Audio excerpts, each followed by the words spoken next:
Hello, everybody. It's Professor Hernandez. Welcome back to another episode of Ask the Professor. Happy New Year's to everybody. It is good to be back. I had a pretty good break over Christmas and New Year's, and had a lot of time to think about a lot of stuff. And I've come to a few realizations that I would like to implement during this new year, and just with the videos and podcasts and overall experience here with Ask the Professor. So, hopefully these changes will be beneficial for everybody. Will make it more fun for you guys to watch, and it's gonna make it more fun for me to do, because one of the main reasons that I started doing this was for my own self-care, to put it that way, right? I like to talk a lot, and I like to express myself, and a lot of times I feel like I don't necessarily do it enough, because I'm working and teaching classes, and you have certain topics that you can't really deviate too much from.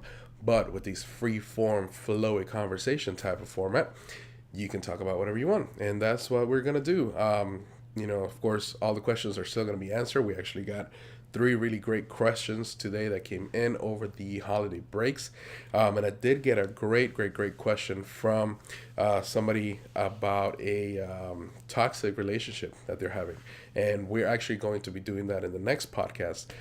Next podcast is going to be dedicated directly to narcissism and toxic relationships, abusive relationships, and things like that. If you have experienced this from either side, if you have been the abuser or if you have been the victim of narcissistic relationships, abusive relationships, please reach out to me, because we're really trying to make this a special episode to cover a lot of the different angles and different points of views that our people going to have. Again, that's going to be next podcast. And for this one, this week, we are going to cover a couple of other topics. I think we have another question about ADHD. We have a question about decision making and modern technologies and things like that. And I can't remember the third one, but we'll get into that in a minute. I just wanted to share another thing with you guys too. Like I said, over the break, I've been doing a lot of thinking and a lot of insight meditation for my own self, and just kind of things that I want to improve upon. One of the things that I've realized that has kind of stopped me in a way from making more episodes more frequently, from posting more things, it's something that I've kind of noticed that other people do as well, which is we always kind of want everything to be perfect in a way. We want things to just be just right, or just so, however you're thinking it in your mind. And a lot of times that prevents us from pursuing whatever it is that we want to do. So my message here, without getting into a long overextended rant, if you are an artist, a podcaster, a poem writer, a book, anything, any person, you're trying to start something, don't let it hold you back just because you don't think it's good enough. Over the break, I was trying to write one of my research papers, and I kept thinking, I was like, well, how do I start? How do I do this damn paper? Like, I'm stuck. I don't know. I didn't know what to do. And then I just started writing whatever, like out of order. Didn't matter. Just whatever came to my mind, I was just putting it down on paper. Once I had some ideas down, everything just kind of started organizing. And that was the moment that made me realize, made me click and understand that you just gotta use the good old Nike method. Just do it, right? Like, just get it done, start getting it done. Once it's out there, it will flow. That's called behavioral momentum. Once you start doing one thing, the next thing will come, and it will snowball, right? The behavioral momentum will start getting you to do more things and more things.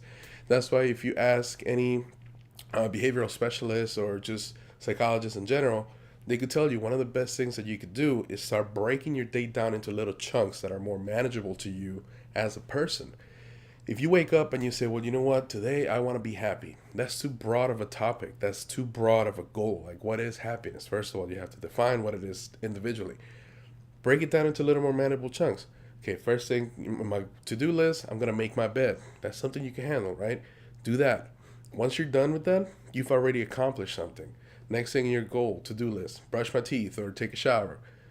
These things seem so small to a lot of people, but they're huge victories to others. And they're things that will create a step and a ladder for us to accomplish further things with the rest of our day. So that's one of the things that I'm starting to implement now, where I'm starting to do my bed in the mornings, starting to just do more things right off the bat. So that way I have this sense of accomplishment.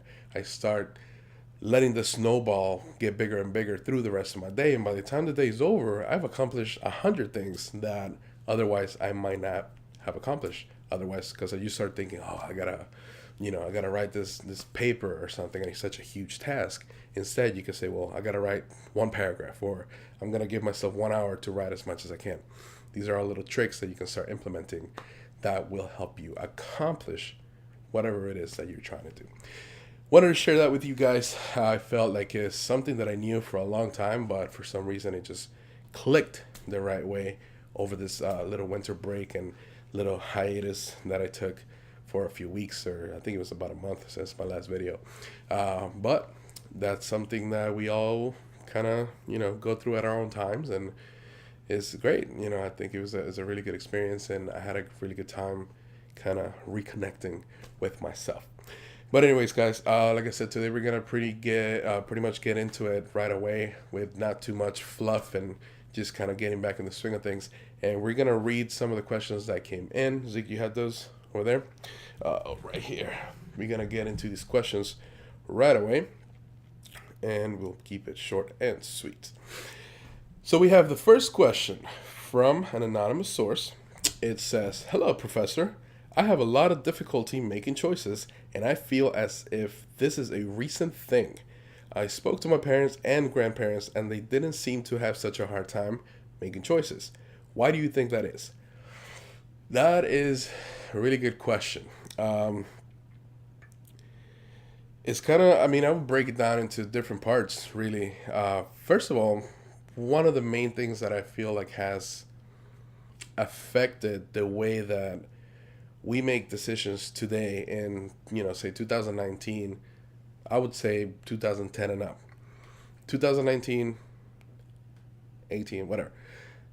We have too many choices in a way. And I know this maybe sounds like a good thing, right? To have too many choices. It's not necessarily a good thing. It's not necessarily a bad thing. It's just the way things are going, right? One of the examples that I can think of, this just happened to me today. I spent 45 minutes browsing Netflix today just to try to find something that I wanted to watch. And I spent 45 minutes going through every movie, every show, every, documentary, whatever, trying to figure out what I wanted to watch. After 45 minutes, I ended up going back and watching The Office again for the 500th time because that was my comfort, right? That's just I was like, you know what? Screw it. It's too many things to watch. I'll just go back to what I know. That situation can be applied into a bigger scale, and I think that's what's affecting a lot of us and a lot of our decision-making processes in today's modern time. That example happens to hundreds and thousands of people. I would, argue maybe millions of people that watch Netflix every day. You spend all this time looking for shows, and you ended up watching the same thing that you're always watching. Too many choices could be a difficult thing to handle. Now, that could also be applied into another situation that's affecting the population nowadays, which is you're seeing this kind of weird change into what relationships are, like love relationships, right? Couples.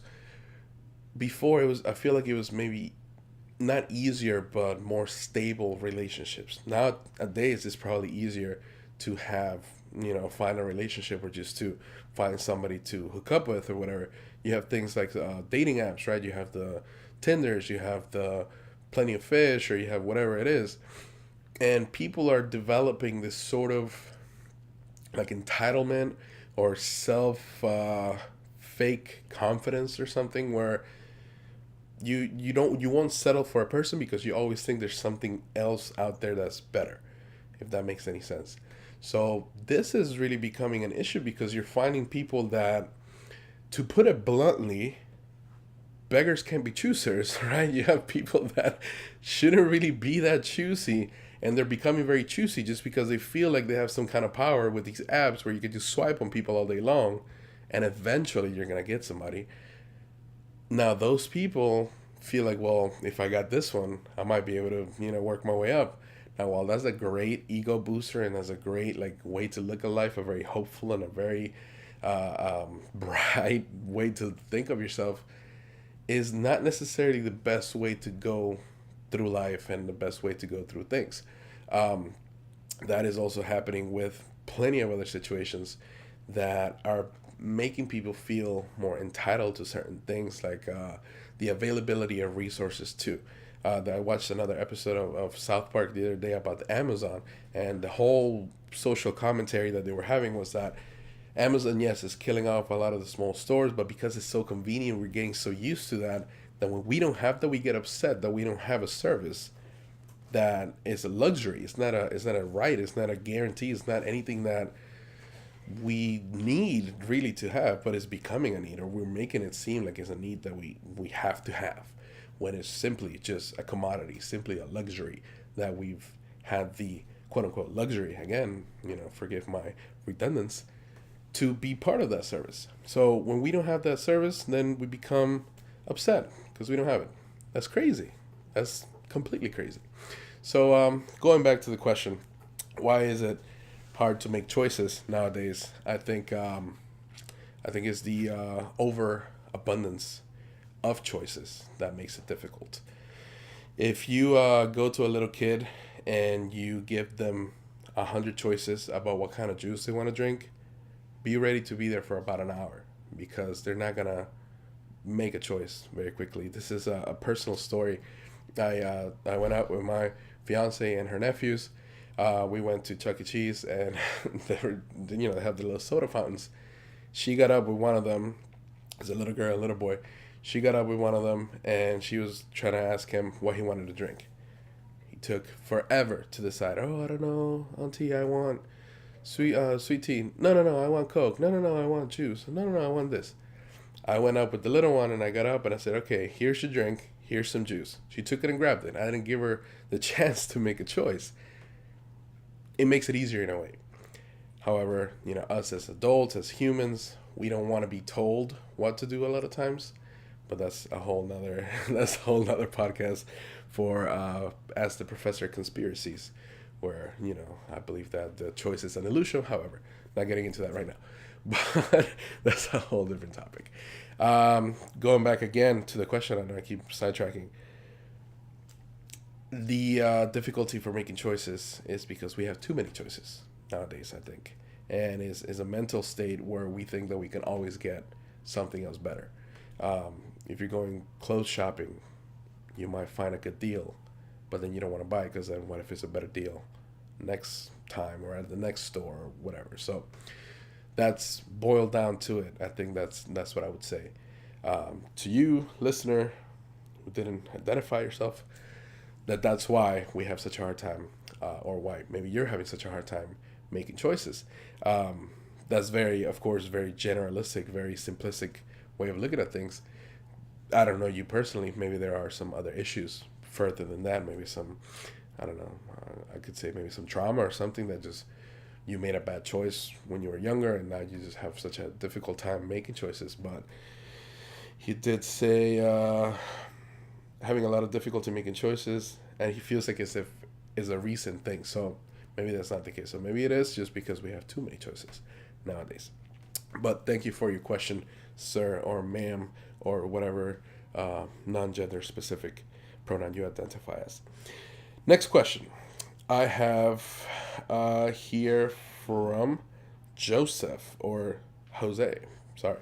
It says, hello, Professor.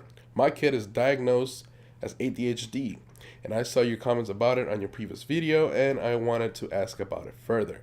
He is doing bad in school and doesn't follow instructions at home. All he wants to do is play video games all day. What else can I do to help him and improve his behavior? Right off the bat, there's something that you said here, Jose. You say that your kid's diagnosed ADHD, but he spends all day playing video games. That's not ADHD. ADHD, if he would not be able to focus on a single thing if he had ADHD. Think about that. Attention deficit hyperactivity disorder. If he has a deficit of attention, he would not be able to spend all day, I'm assuming hours at a time, playing a video game, right? He wouldn't have the attention span for that. So what your kid has is not ADHD. It's just a general lack of interest for school-related topics or chores at home. Now, I would diagnose your kid with what I've come to call ADHD type P, which is for parent. The deficit of attention that your kid has might not be from himself having a lack of attention. It might be from you as the parent that need to give your kid more attention. And it sounds a little rough to say like that. Sometimes I've told hundreds of patients and parents of the clients that I work with, and they always kind of look at you like you're offending them. And if it is offensive, I'm sorry, but a lot of these kids that are diagnosed with ADHD, all they need is more attention from you, the parent. That's why I call it ADHD type P, P for parent. They need your attention. They need to do more activities. If you, Jose, have your kid that has ADHD, take him out to the park, play some ball with him, play soccer, play basketball, play baseball, whatever you want. Throw a frisbee, take out your dogs, just, build something in your backyard. Whatever it could be, give him some more attention. That's what he wants. We've become in this society, again, going back to the technology, a society that's using technology to start raising our kids. You know how many times I've seen parents just give the tablet to the kid and be like, all right, here you go, fine, shut up. Just to have the kid be quiet for an hour or two. The iPhones and the smartphones and the tablets and the games are becoming the parents of our society now. That attention that you should be giving your kids is what's becoming this so-called attention deficit. If you're not paying attention to your kids for hours at a time, then don't be upset when they don't want to stop playing their game, because that's their new parent right now. That's who's raising them, not you. So pay more attention to your kid. Do things with them. Try to get involved. And I know, I've heard it all. I work 12 hours a day. I'm so tired when I come home, and I'm doing everything I can to provide for my kids. There's a video, if you go on YouTube and you look up Harry Harlow's monkey experiment. It's an experiment that will maybe open your eyes and show you a different way, because a lot of times as parents, you'll think, oh, well, I do so much to provide for my kid, but you're not providing them with love and you're not providing them with attention. Or love and affection doesn't mean just buying them games all the time or just taking them out to eat, right? If you look up this video, you'll see that these little monkeys, and I'm not going to give away the whole video, but they create two types of moms for these little monkeys. A wire mom that provides food and nourishment, and then a cloth mom that provides nothing except warmth and softness. And you'll see when they scare these monkeys, the person they run to, the mom that they run to, is the cloth mom that provides nothing for them except that warm and cuddleness. The other mom that provides them the nourishment and the food that they need and the water, they don't even care for her. All they do is just go to her for food and then run back to the cloth mom. That's the same type of parenting style that it's happening with these kids. You're giving them everything they want, right? You're giving them the games, you're giving them the Jordans, you're giving them the, McDonald's, whatever they want, except the love and the attention that they really crave. That's what they secretly want. And a lot of times when kids do act out in school and misbehave, what do they want? They want your attention. They're trying to get your attention somehow. So ADHD type P is what I would diagnose your kid with, or I would diagnose you with instead. So maybe try to spend more time with your kid. Try to do something with them. They got $5 movies at Festival Bay, Artegon Mall on Tuesdays. Take them to the movie on Tuesdays. Do something with them. Take them out for ice cream. Go to the park or whatever. Walk around the mall. Something. Just give them a little extra attention for them. But thank you very much for your question, Mr. Jose. We have one more, Zeke. One more question. All right. So this question is from Jay. That's as much as they want to identify. It says, hello, Professor. I've been feeling depressed and frustrated because I feel like I sabotage myself whenever I feel that things are going well in my life. It's almost as if I convince myself that I don't deserve to do better. Any thoughts or advice? That is a very loaded question. And I wish I had more information to go off based on, but depression and frustration often go hand in hand. But Jay's saying that I feel like I sabotage myself whenever I feel that things are going well in my life. It could be some kind of trauma. It could be some kind of programming that you've created for yourself. Maybe some kind of teaching or something learned that you saw from your parents or family members that you grew up with, where you feel guilty almost. Maybe you feel guilty for reaching success. Maybe you feel guilty because you think that if you're successful and they are not, they might be, or they might get angry at you. I just don't know. I don't have any more details to go off on this. But that's usually the case. I mean, if I was to compare it to cases that I've worked with before, and situations that I've experienced with my clients, that was the case a lot of the times, actually, that my client wouldn't, or they were kind of scared to be successful because they felt that if they were successful, their family members would feel less, and they didn't want to make them feel bad. So they purposely self-destructed and sabotaged themselves in order to not accomplish those goals, and kind of remained at what they perceived that it was the level that everybody else was within their family. And that's a really sad thing to do. It's a really tough situation for anybody to have to choose between either being successful or having a good relationship with your family. Now, there's way more issues and things that go, if that was your situation: family counseling, therapy, figuring out why your family feels like that, etc., etc.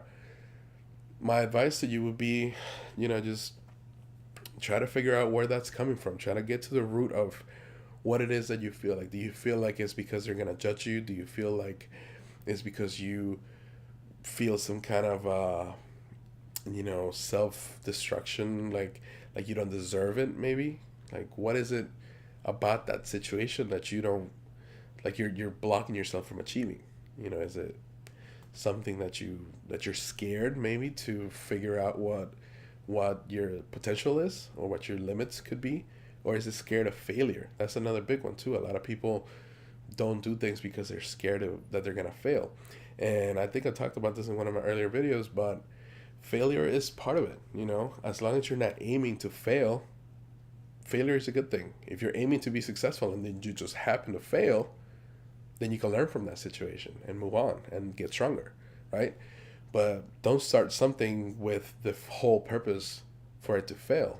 Always aim to be successful, and then whatever happens, happens. Who knows? You might be successful, but if you do fail, then you'll learn from that. There's nothing to it. But I don't know. Like I said, if you want to send me a follow-up question, like maybe with some more details, I could provide you a little more detailed answer. But just going off of this, I mean, that's just a few of the things that I could think of. Being scared of success is a common thing. Being scared of, what your family's going to say could be another one. And again, that's just going off based off the experience that I've had with some of my clients. But yeah, feel free, Jay, Mr. or Mrs. or non-gender specific verb, noun, whatever. You can please send a follow-up. I will be happy to get into more detail from that, and try to give you a more complete answer. But that's it, right, Zeke? I think just 3 questions today, and I think we're going to call it a day. Again, want to remind you guys that I will be doing a very special episode about abusive relationships and narcissistic individuals, just general toxicity in general. So if you have experienced any of that, whether you being at the receiving end, or you being at the giving end as an abuser or as a receptor of abusive or abuse, please feel free to reach out to me. You don't have to tell me your name. You don't have to show your face or anything. All I want is just maybe ask you a few questions. What I'm trying to do is just kind of create some sort of baseline of behavior. I'm trying to figure out what some of the behaviors are for these specific people, and I'm trying to do it in a hands-on way, because I'm sure there's some research that has been done already, but I want to try to and do it from the grounds up and then compare, right? So thank you guys for tuning in. It was great to do the first episode of 2019, and hopefully this year we're going to be a lot more consistent, so that'll be great. But send your questions in. Zeke's going to put in the links for the social medias. Ask the Prof with 2 F's. Send your questions to questions@asktheprofessor.net. The website, unfortunately, still kind of on hold. We haven't been able to get that going, but hopefully we will soon. However, if you would like to reach me, you can do so through all my other social media, Instagram, Twitter, and Facebook, or through my email. Once again, questions@asktheprofessor.net. That is it for all, guys. Hope everybody has a great week, great start of your week. This video should be out by Tuesday, Wednesday. So whatever, by the time you see this, have a great rest of whatever point of the week it is. Remember, guys, as always, pleasure. If you have any questions, all you got to do, ask the professor. Have a good one. Take care. Yeah, that was good. How long was that?